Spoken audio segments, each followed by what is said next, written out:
Hello and welcome back to the Nasty Metal Production channel here at YouTube. Of course, I am back for another album review. And of course, this is for the new album and second album from Austrian New Wave, a traditional heavy metal band, Liquid Steel. And the album is titled Midnight Chaser.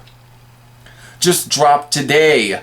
And of course, if you don't know what Liquid Steel are, they were formed in 2009, released a demo titled Scream in 2012, then released their debut full-length album in 2014 titled Fire in the Sky, and were also featured on the Austrian Heavy Metal Alliance comp in 2015.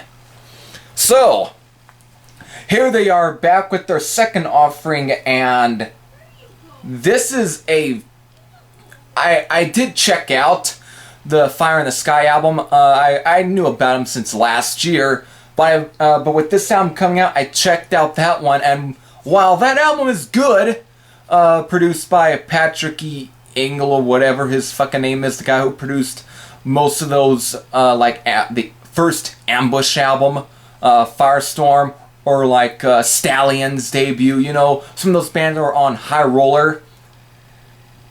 While that album was definitely good, he definitely gave it a sounding more like Firestorm by Ambush.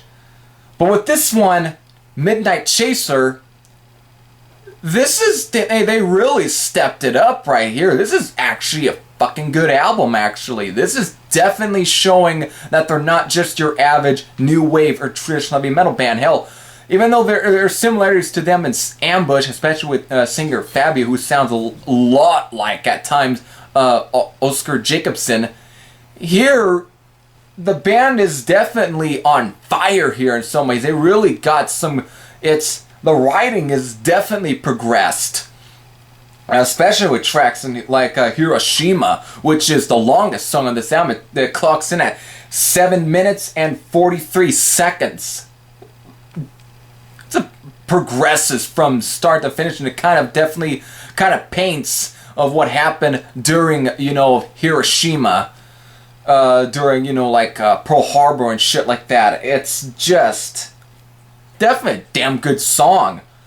And while there's definitely a lot of typicalness here and there, they definitely, within the first three tracks, the song that kicks off the album, Kingdom of Silence, the title track, and Air Aces, while these are definitely kind of typical in some ways, but they kind of make it their own in some ways. They do add quite a bit of good leads here and there that keeps it from being too, typical. It's definitely done very nicely. However, by the time of Fright Night hits, the album really steps up even more. Fright Night is just a killer rocker, and at times kind of uses a little bit of talk box here and there. It's just a good track.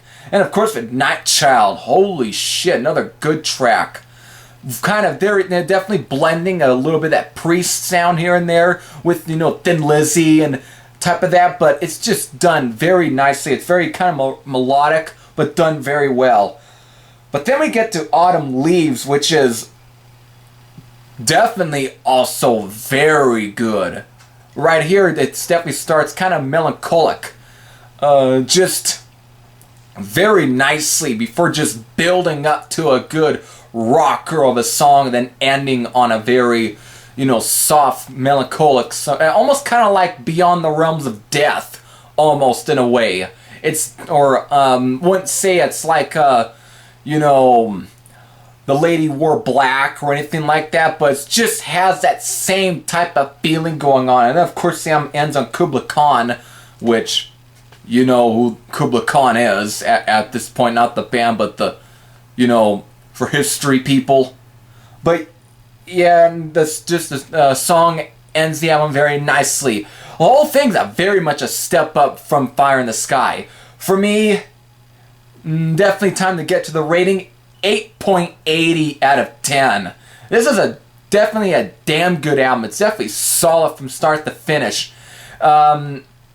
Now I know, according to the their website or so, it is kind of released on CD, but I haven't really look to see if it is. All I know that according to Metal Archives, it's released digitally through Amazon.com.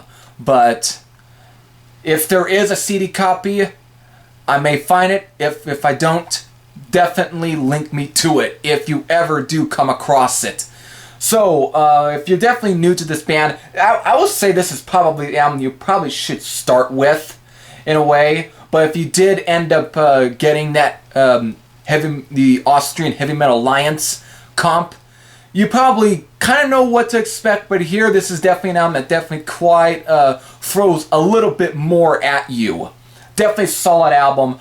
Definitely like this. And I definitely do recommend this. So, until then, this is Heavy Thrasher Sing. I'm out. I'll see you later.